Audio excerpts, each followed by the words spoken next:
Tubalamusizaako mwenna abeekomere ku mukuto gwa Daily Still Hope, abali ku Daily Still Hope 2 namwe abali ku AG Media. Atwagala nnyo oba akatuuka asooka subscribing olikinge ate osobola okuba nga okomentinga ku 0752 3447 ne 0761 088 ze namba zaffe z'essimu k'osobola okuba nga ate oyita nobaako ekibuuzo oba komenti gy'oteekawo awo. Alinisa Hotel mu kibuga Jinja yo hotel mosobola okujja nosanga ebintu ebiri delicious, ebintu ebiyonjo awantu awatali kerere ate nga waloka wifi ne esinga zikola. Obudde bukuzibiddeko mu kibuga Jinja. Alinisa Hotel osobola ogenda ate n'osulawo ebintu ne bitambulira ddala bulungi nnyo. Kibuga Jinja otuuka n'osula 10 boda egy'okuba nga ate ekutuusaawo. Namba z'essimu ojja zifuna ku screen, ojja kuba nga ate obakubirako conference rooms, conference abalina conference, birthday, mikolo gyonna abalina ebifo osobola okuba nga ate otegekera emikolo gyo n'ebintu ne bitambulira ddala bulungi. Katusabe Mukama tukwebaza olwaleero kubanga oli mulungi, tukusinza tukugulumiza kubanga otukuumye, asirwa amaanyi sirwa buyinza obula olw'omwoyo twandiza okubeerawo okwo era twenyika mu ddagala n'omusaayi gwo mu Kristo Yesu omwana wa Katonda omwana tusabidde, amiina. Kale ennaku z'omwezi zino 7 omwezi gwa 3 omwaka 2024 mwebale mwenna abatugoberera n'abatufollowinga. Olunaku leero tulina topiki yaffe, topiki ennungi ennyo gye naleetaze obe nga ate ogiwuliriza bulungi nnyo ate ejja kukola bulungi. Nsuubira tejja kuba nga ekuleka kyekimu kuba nange enkozeemu omulimu. Bintu bitaano bye tugenda okulaba ebisobola okuba nga ate bimenya omwoyo omutukuvu. 5 things that break the Holy Spirit's heart. Ntuyinza okugamba omwoyo omutukuvu naye alina omutima. The Holy Spirit can be grieved. Omunakuwaza. Bintu bitaano ebisobola okuba nga binakuwaza omwoyo omutukuvu mu bulamu bwo. Omwoyo omutukuvu is not a human but is a person. There's a difference between a human and a person. So the Holy Spirit is a person but not a human being. So datolaba Befeso 4 soke tusome wano mu Befeso 4 ate olunyiriri lwa 30 I think mbaserabidde. Kale jayo Bayibuli yo ndowooza soke tusome mu kitabo kya Abefeso chapter 4 verse 30 jagala tugisome tulabe. Let no corrupt word proceed out of your mouth, but what is good for necessary edification, that it may impart grace to the hearers. So twabaawo ekigambo kyonna ekitali kirungi oba ekyonoona kibe nga kifuluma mu kamwako, wabula but what is ebirungi byokka edifying oba ebisomesa oba ebiyigiriza byebiba bijja, that is may impart grace to biwe ekisa eri abo abakolaki, eri abo abawuliza. Nga gambye nti omwoyo omutukuvu is a person not a human. Naye asobola okuba nga ate awulira bubi. He can be grieved, he can feel bad, he can be hurt. Ebyo byonna osobola okuba nga obikozesa eri omwoyo omutukuvu. People will attack you, people will speak against you when you speak the truth. Oyogera amazima abantu basobola okukulumba. Ate guno mulembe gwe tulimu nti abantu tebaagala amazima. Gwayogera amazima oba musiru oba tebakuwa nnyo amatu gaabwe, naye ate aboogera obulimba bo baba bantu baba followinga nnyo era bagendera ate ku ebyo bye babagamba. Kinyinza okugamba do not fear demonic powers. Wadde omulaba atambula alinga empologoma anoonya agwana ali okusinziira ku Petero ekisooka 5:8 alinga ate tulina empologoma yennyini.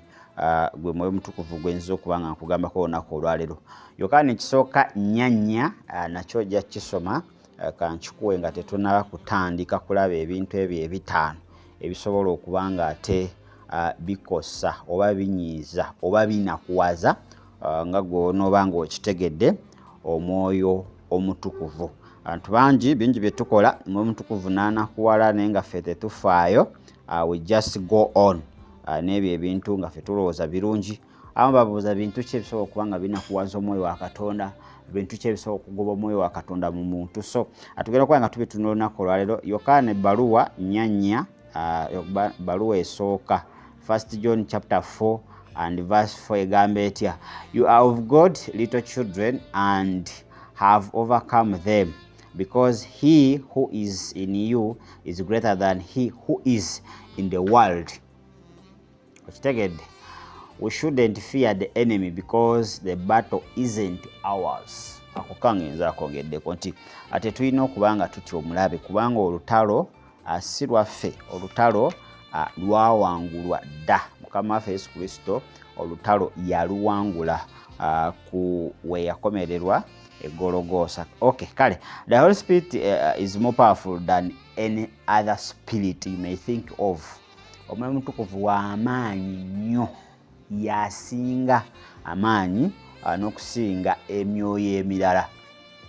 Kubanga mu nsi muno tulina emyoyo mingi egifuga, egikolera mu bantu, egikolera mu bisolo, egikolera mu njazi, egikolera mu nnyanja n'ebintu ebirala bingi nnyo. So emyoyo mingi era abantu balina buli omu oyinza okwekanga alina omwoyo gwakkiririzaamu, naye ate waliwo omwoyo asinga egyo emyoyo gyonna. Ojje Buganda balina Musoke, simanyi Mukasa, simanyi Nakayima, simanyi biki. So myoyo mingi nnyo gye bakkiririzaamu era gye basamira.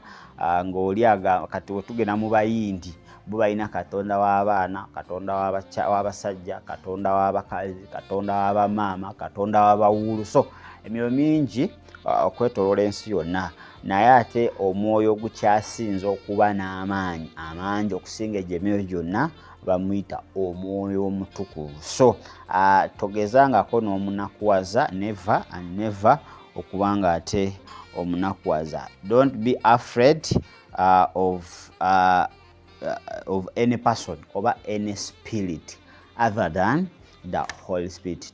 Totyanga myoyo mirala gyonna nti nja ginakuwaza. Kuba tulina abantu nga atya n'okunakuwaza emizimu gy'ewaabwe. Tulina abantu abalina obubbo mu bitanda wansi. Tulina abantu abeesibye ebintu mu kiwato. Tulina abantu abalina obuti mu waleti zaabwe nga bamugamba enkuba keekatonnyako, awo akabaate kaba kazze. Webuziba nga totadde kintu kino mu kabbaako, obuzibu buba bulabise. So ng'atya okunakuwaza ekyo kye baamuwambu kimukuume oba kimukolere ssente. So tukugamba olunaku olwaleero nti totya kunakuwaza bintu byonna, naye ky'oba otya kwe kuba ng'onakuwaza Omwoyo wa Katonda. Bangi babakubidde amasemu jangu tugende ewaffe tutereeze ebijja tukole biki. N'atya okunakuwaza mbwe emyoyo gy'ewaabwe giyinza okumukola obubi, naye ate akomekereza anakuwaza Omwoyo wa Katonda. So olunaku olwaleero njagala okitegere nti never be afraid of any spirit other than the Spirit of God. So Omwoyo Omutukuvu naye alina feeling. What you do affects the Holy Spirit. Bye tukola bimu affectinga. We have 2 types of affection. Tulina positive effects and negative effects. So oyinza okukola ebintu ebirungi abimusanyusa, naye ate we tukola ebintu ebimunakuwaza, okitegeera, so atuvaako. So mind you of your feeling, of what you say, what you do, where you go, what you put on, what you eat. Biyinza okuleetera okuba nga ate onakuwaza Omwoyo wa Katonda unknowingly oba knowingly. Kale leka tulabe ebintu ebyo 5, ebintu 5 things that break the Holy Spirit's heart. Njagala obe ng'ofuna pen n'olupapula ne diary not lupapula, ojjeyo Bayibuli tusobole okuba nga ate tulaba ebintu ebyo. Mukama atuyambe we tubiyiga tubiveeko tuleke okubanga ate tunakuwaza. Nzijukira statement eri Bible Yesu agamba tebi byonna bisobola okubanga bisonyiyibwa naye kibi ekitasobola kubanga kisonyiyibwa kyekyo ekyokuvoola omwoyo wa Katonda. Kale number 1 point eyinza okuleetera okubanga ate omenya omutima gw'omwoyo omutukuvu oba omunakuwaza eriemu bagita sins of commission. There's what we call sins of commission. Sins of commission is byebiki. These are things we do that these are things we do knowingly. Bebino ebintu bye tukola nga tumanyi naye nga tetuteekeddwa kubikola. Babita sins of commission. Ebintu bingi mu bulamu byokoze nga toteekeddwa bikola nga naawe okimanyi bino sirina bikola nga nze omulokole naye ate n'ogenda mu maaso ng'obikola. Why? Oluusi biyinza okuba nga bikuyisaawo mu mbeera akaseera ako. Bw'aniba ng'onoonya mulimu, oli muwala bagambye ogukuwa, olina okuba nga weebaka ne boosi. Okimanyi kibi naye n'ogenda mu maaso ng'okikola kubanga akaseera ako oyagala okuba ng'oyitawo. That is a sin of commission. Ekyo kinakuwaza omwoyo wa Katonda. Bw'aniba ng'oli mu ofiisi yagala sayininga wano naye ng'amazima sente z'osayininga omanyi za kibi ate oteekeddwa kuba ng'ozisayininga, you go on. Oba olikola what we call sin of commission. N'ebintu ebirala bingi nnyo bye tutambuliddemu mu bulamu obwa bulijjo naye nga wokitunula mu magezi ag'ensi olaba okoze kirungi akikuyisizaawo, ofunye akasente oba ofunye omukyala oba ozimbye ennyumba oba oguze emmotoka, people will see you and you are progressing. Naye ng'amazima amaaso ga Katonda ebyo byonna by'oli kukola bimunakuwaza oba binakuwaza omwoyo we. So bino by'ebintu bye tukola naye nga tetuteekeddwa kubanga tubikola nga tumanyi nti si birungi. So that's number 1. Ekyo kinakuwaza omwoyo wa Katonda. You grieve the Holy Spirit. Ekyokubiri, what we call sins of omission. Ekyasoose kyabadde commission, ekyokubiri kiri omission. Omission kyeki? These are things that we do. These are things which we don't do, yet we are supposed to do them. Bino by'ebintu bye tutakola naye nga tetuteekeddwa bikola. Ekisoose kibadde by'ebintu bye tukola nga tetuteekeddwa bikola. Ekyokubiri by'ebintu bye tukola naye nga tetuteekeddwa kubanga ate tubikola. Those are sins of omission. Birwa. Leka soke tulabe James. Apostle Yakobo agamba atya. James 4:17. Soke tusome waawo ntusobole okukomawo ate nkunnyonnyole what are the sins of omission. James 4:17. Oba otuusewo soma nange agamba ati tomorrow 17 badde nsomye endala egambye weti, therefore to him who knows to do good and does not do it, to him it is sin. Nti eri oyo yenna ateekeddwa okukola ekirungi n'atakikola, eri oyo omuntu kiba kibi. So oteekeddwa okuba kyokola naye n'otakikola, it is a sin before God and it grieves the Holy Spirit. Birwa nga ki Katonda kyoteekeddwa okuba ng'okola as a believer, manyi olina okusaba and you don't do, ekyo kinakuwaza omwoyo wa Katonda. Okimanyi olina okusoma Bayibuli n'otasoma, ekyo kinakuwaza omwoyo wa Katonda. Oli mu church kaseera bali kusaba bali kutendeeza, oli ku smartphone, oli ku WhatsApp, oli ku business okutula, oli mu chattinga n'abeebweru friends bo, ekyo kinakuwaza omwoyo wa Katonda kubanga omanyi kyoteekeddwa okukola akaseera ako naye ate ogaanyi okubanga okikola. Olina commitment Katonda gye yakuwa somewhere somehow, oba eri certain ministry oba certain person, naye ate n'ogaana okikola knowingly naye ng'oteekeddwa okikola. That is sin of omission, era kinakuwaliza ddala omwoyo wa Katonda. Kakati wano njagala tubeere so careful with the sin of omission. Let us be so careful with this. Tugambe nti kyekintu kyobadde olina okukola n'otakola. Naye ate tulinayo abantu, have some people, they have a certain tendency to take every thought as an instruction from the Holy Spirit. Okitegedde? Tulina abantu abamu bonga buli ssaawa bajja omwoyo aŋŋambye kola kino. Kubanga tayagala committinga the sin of omission. Omwoyo aŋŋambye kola kino, omwoyo aŋŋambye kola kino, omwoyo aŋŋambye tukole kino. So those people, they have that tendency. Balina eyembala oba characters ezo okubanga buli kirowoozo kyabwe, kubanga sometimes balowooza. It is normal omuntu okulowooza. Bo ne bakitwala nti buli kyalowoozezza akivudde eri Omwoyo Omutukuvu. Sometimes it's the Holy Spirit, but most cases it's not. Kitegedde? Ebiseera ebimu ayinza okuba nga Omwoyo Omutukuvu yakugambye, naye ate ebiseera ebisingira ddala ayinza okuba nga si yeye. Okitegedde? So tulina abantu bwe batyo nga bo bagufuula mugano, oba bagifuula mbala yaabwe okubanga boogeza omwoyo wa Katonda. Mukama ngambye tukole bwe tuti, Mukama ngambye kola oti, Omwoyo Omutukuvu angambye waati, musumba kiri wekiti. Ekkanisa n'ayimirira mu maaso g'ekkanisa n'abagamba omwoyo angambye tukole kino, naye ng'ate zibadde just ndowooza ze, naye nga wakyogera it's a good idea, naye ng'ate tevudde muki, tevudde mu kamwa ka Katonda oba tevudde ku namulondo ya Katonda. So ekyo nakyo akinakuwaza omwoyo wa Katonda.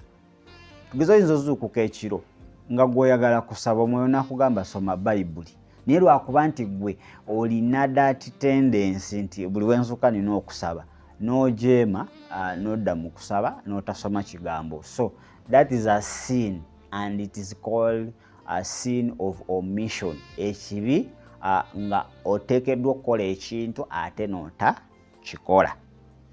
Ekyokusatu, ignoring his abiding presence. Okitegeera? Okubanga sometimes tokkiririza mu kubeerawo kwe. Bantu bangi ngamba naye Omwoyo Omutukuvu wamanyi gwo, Omwoyo Omutukuvu n'agamba naye alimba, yeye kaya agawulira. So if you ignore the abiding presence of the Holy Spirit, ekyo nakyo kinyiiza oba sinakunyiiza akimunakuwaza. It grieves the Holy Spirit. Don't go the whole day without talking to him, touching him, relating, involving. Okitegeera nti olunaku luleme kuziba nga Omwoyo Omutukuvu toyogeddeeko naye, Omwoyo Omutukuvu tomukutteeko. Kubanga tugambye the Holy Spirit is a person but is not a human being. Okitegedde?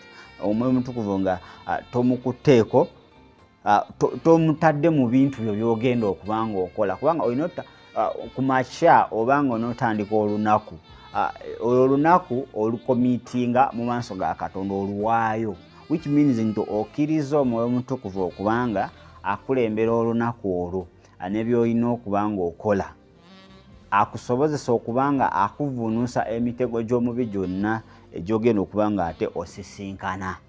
Kakati buli wobeera naga naye kakati syabagamba Omwoyo Omutukuvu, manyi tulina abanafu abataana bakukkiriza, ebyo biri mu bali abatakkiriza. Omwoyo Omutukuvu mbu waali aliwa? Kubanga omuntu ayagala amulabeko as a human being nti wuuyo ali tangible. Is not tangible.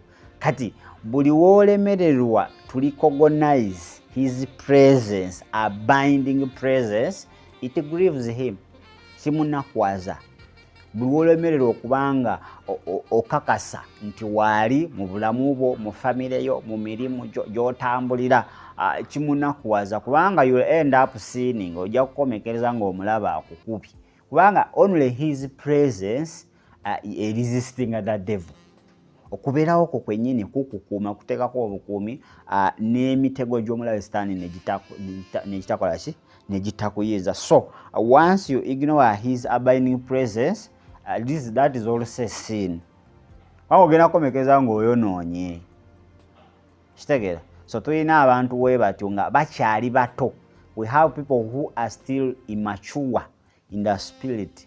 Nti omuntu agala naye bana entuusa wano naye mpulira omwoyo aŋŋamba kino ekifo waliwo obuzibu. Oyina abuuza amulabyewa kweyogeza kweraguza ye yekaya okitegeera. So n'ogaana oli kyagambye, no ignoring the presence of the Holy Spirit. So that is also a sin.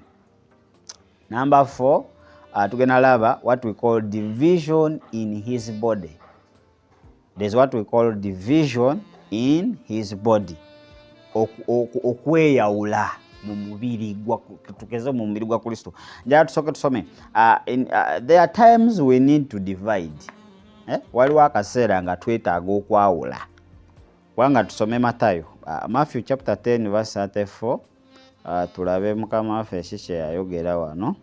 10:34 agamba atya, I do not think that I came to bring peace on earth. I did not come to bring peace but a sword. Yajja n'ekitala kwawula. So there's that division. Okwawula wakati w'abatakkiriza n'abakkiriza. Okwawula wakati w'ekibi n'ekirungi. Okwawula wakati wa maama n'omwana. That is division. Yesu gye yaleeta.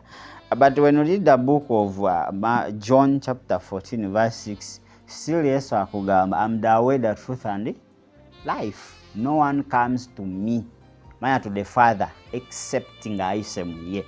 Kati Yesu ye kkubo n'amazima n'obulamu. Kakati division eno erabise nnyo mu mulembe guno.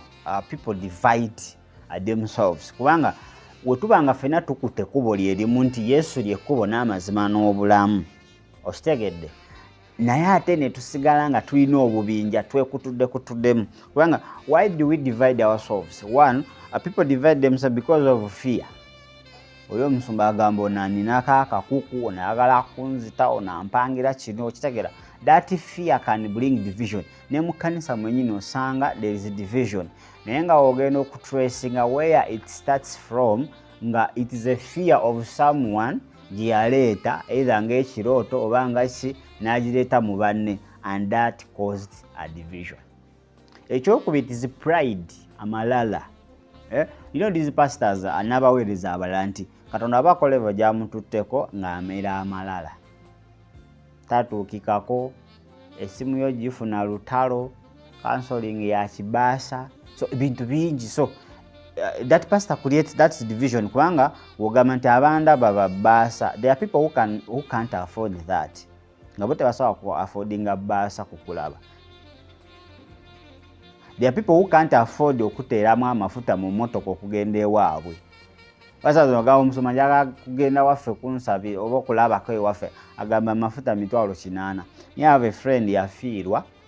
Yafiirwa n'akubira pastor. Pastor njagala ojje ewaka ogwoba obulira enjiri ku lumbe. Pastor n'amugamba njagala amafuta, motoka temuli mafuta. Yamusaba 700 baga zaali 7. Nga distance okuva pastor waali oba waasula okutuuka ne ku kyalo ekinene motoka weba enywa nnyo nga yenywa 10,000. Yamusaba 7. Imagine oli afiiriddwa ali mu nnaku ye. Naye yamusaba ki? So means that is a division. Waliyo abagenda okwaffordinga that lifestyle gy'osetinze mu church, waliyo abatagenda gya affordinga. Era abantu bangi tubalabye mu church, they have been divided. Nti pastor agamba abakakadde musimbe wano abo abasabira saala nnene, ab'etaano musimbe wano, ab'ebiri kati mu ab'enkumi 5 abasabira mwenna, Mukama abawa omukisa, mwenna abasabira mulundi gumu ne mugenda. Naye ono akakadde agenda line ku line. So you understand that? So that's a division.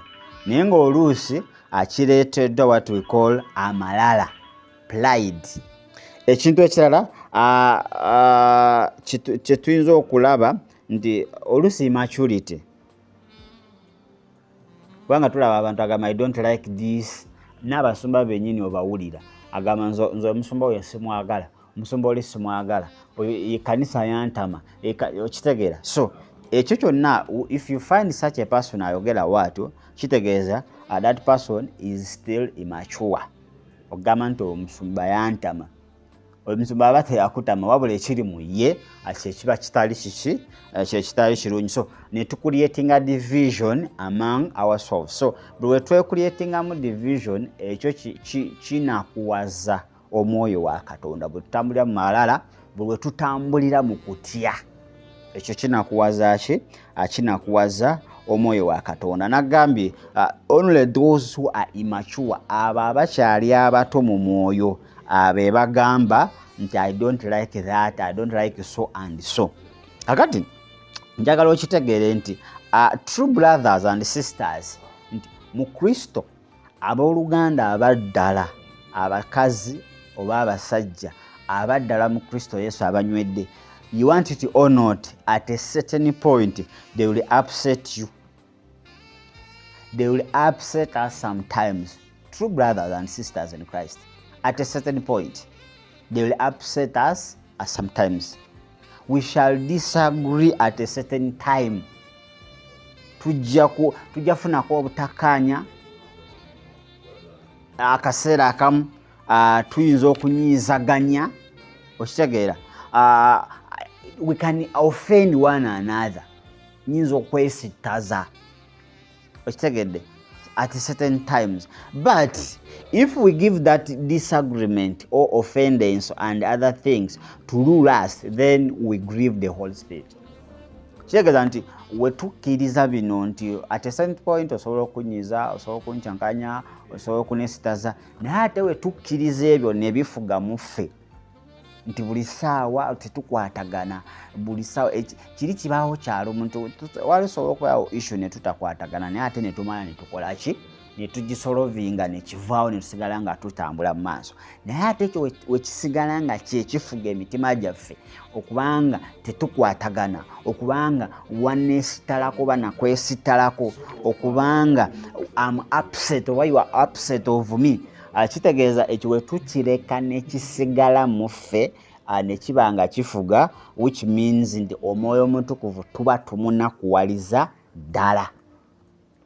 Because the Holy Spirit in me loves the Holy Spirit in you. Omwoyo Omutukuvu ali mu nze ayagala Omwoyo Omutukuvu ali mu ggwe. Okitegedde? Era ffenna tuliva ku kikolo kyekimu. Ate bwe tubanga ffenna tuva ku kikolo kyekimu ng'omwoyo ali mu nze ayagala omwoyo ali mu ggwe, why should we disagree forever? Why should we be upset forever? Why should we be offended forever? We have to look for a solution of how to solve the disagreement n'ebintu ebirala. Kubanga Omwoyo Omutukuvu ali mu ggwe n'ali mu nze bakkaanya era baagala ffenna tubenga tuli mu nkolagana y'emu. Okitegedde? Njala tusome ekitabo ky'Abakolisi ekisooka, 1 Corinthians chapter 6 verse 17. Njagala ogisome tulabe. 1 Corinthians 6 17. Agambye ati, but he who is joined to the Lord is one spirit with him. Oyo ayungiddwa ku Kristo oba ayungiddwa ku Mukama waffe abeera mwoyo omu naye.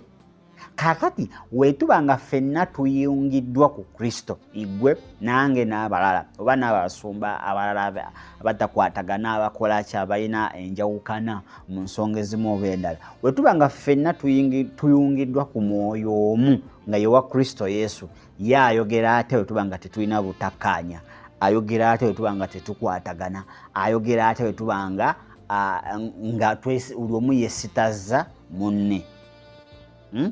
We are one.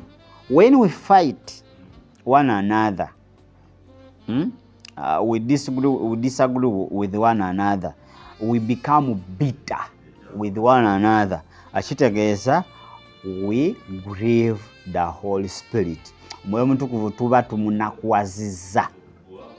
Ate Omwoyo Omutukuvu buli w'omunakuwaza akuvaako, avaawo n'agenda n'osooka weesootinga.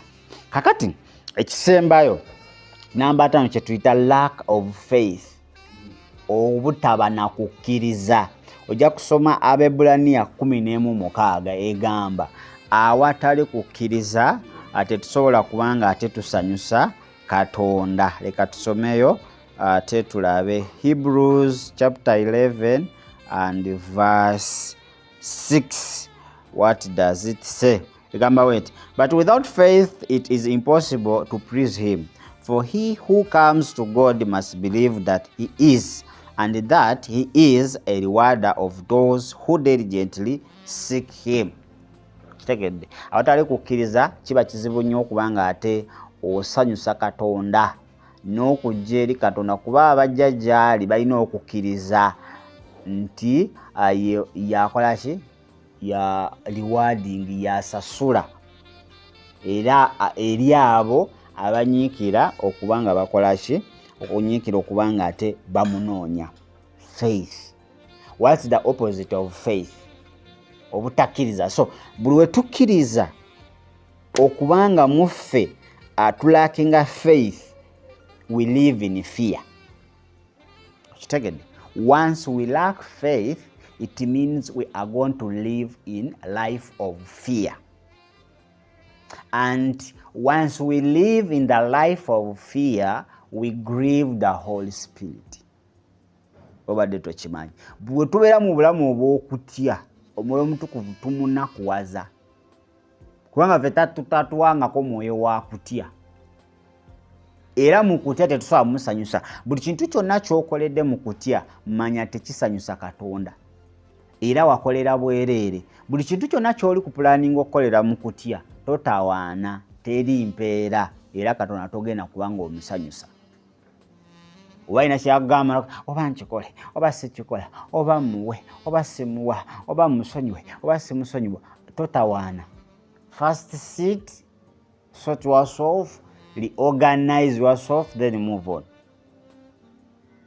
Move on. Buli kintu kyonna ky'okolera mu kutya tekisanyusa Katonda. Mukama atuyambe tuveemu okutya, tubeere abantu abatambulira mu kukkiriza, tusobole okubanga ate tusanyusa omwoyo wa Katonda. Bwe tutambulira mu kukkiriza tutambula wamu n'omwoyo we. Bwe tutambulira mu kutya tutambulira wamu n'omwoyo wa Sitaani, era tuwangulwa. Katusabe Saala. Njagala oyogere ne Katonda omugabe Mukama. Nandibanga ebyo byonna mbadde mbikola nga simanyi. Nandibanga mbadde sirina kukkiriza era nga ntambulira mu kutya nga kikunakuwaza naye nga mbadde sikimanyi. Nandibanga naleeta okwawukana mu mubiri gwo. Ndi musumba naye nina omusumba gwe sikwatagana naye, ekibiina nkigamba ebigambo ebikyawula ku balala.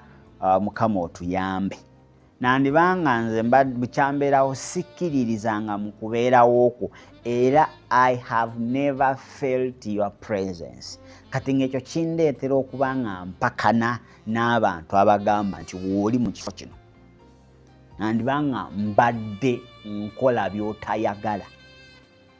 Nandibanga mbadde sikola by'oyagala. Naye olwaleero Mukama nnyamba, ompa okukkiriza, ompa amaanyi, onyipa obuvumu, nsobole okuba nga ntambula nga w'oyagala. Onsaasire awo wonna wenkoze mu butali butuukirivu, awo wonna wentambulidde mu butakkiriza, awo wonna wembuusabuusizza, byenkoze by'otayagala, byeŋŋaanya okukola by'oyagala. Mukama anyambe, Mukama akuyambe, Mukama akunyweze, akuyimuse, otandike okuba nga okola nga w'ayagala, otandike okuba nga olabira wala, olekerwawo okuba nga Omwoyo Omutukuvu buli ssaawa abeera munakuwavu gy'oli, aba munakuwavu buli ssaawa takutegeera. Mukama tuyambe tulekeraawo okuba nga tunakuwaza omwoyo, tusobole okukola okwagalako, tutambule nga w'oyagala. Weewaawo waliwo ebisoomooza naye tumanyi nti bwe tunaabeera n'omwoyo tuli bawanguzi n'okukirawo, tujja kuwangula, because greater is he who is in us than that in the world. Esaala Mukama akuyambe otandika okukola by'ayagala, otandika okuleka by'atayagala, otandika okubanga okkiririza mu kubeerawo kwe, otandika okubanga mu kifo ky'okwawula omubiri gwe, otandika okubanga ffenna tubeera nga tuyungibwa wamu, weewaawo tubeera n'obutakkaanya, tubeera n'okwesittaza abalala, waliwo ebibaawo naye ebyo bireme kubanga ate bigulumizibwa mu ffe bituleetera okubanga ate Omwoyo Omutukuvu atuvaako, wabula tusobole okubanga ate tukomawo tufuuke ekintu kye kimu, tufuuke omubiri gwe gumu, tusobole okubanga tutambula nga waayagala, atuwa okukkiriza ffenna abadde abatalina kukkiriza olw'embeera ezitali zimu ezitukuba ate ezitusisinkana, byandibanga bigambo, byandibanga bikolwa nga byajja gy'oli wali mulungi n'okomekereza nga ebintu bitabuse. Katonda waffe wa kisa akyasobolera ddala okubanga ate akyusa embeera eyo mu Kristo Yesu Omwana wa Katonda omulamu. Naawe atamukkirizanga mukkiriza olwaleero osobole okubanga owangula ebyo, kuba tosobola biwangula ng'ate tonnaba kubanga okkiriza Kristo Yesu okubeera omulokozi era mukama w'obulamu bwo. Muwe obulamu bwo leero bumukwase oleme kutambulira mu kutya, akukulembere ng'ekiro ate n'emisana mu Kristo Yesu Omwana wa Katonda omulamu tusabidde. Amiina. Mugula Jamil mbaddewo okubanga ate nkutwalira ddala mu maaso olunaku olwaleero. Alinisa Hotel mu kibuga Jinja ayitawo, ebintu byonna bijja kubanga bitambulira ddala maridadi saana, ebyokulya ebyokunywa, system bath n'ebintu ebibeera conference rooms, ebintu bijja kubanga ate bikubeerera birungi nnyo mu Kristo Yesu Omwana wa Katonda omulamu. Sigenda kubanga nsukkawo wano ku 07523447 ne 0761 08883 namba zaffe z'essimu kosobola okubanga oyita ate n'oyogerezeganya naffe. Baagaza olunaku olungi, mubeere bulungi ate era mweraba.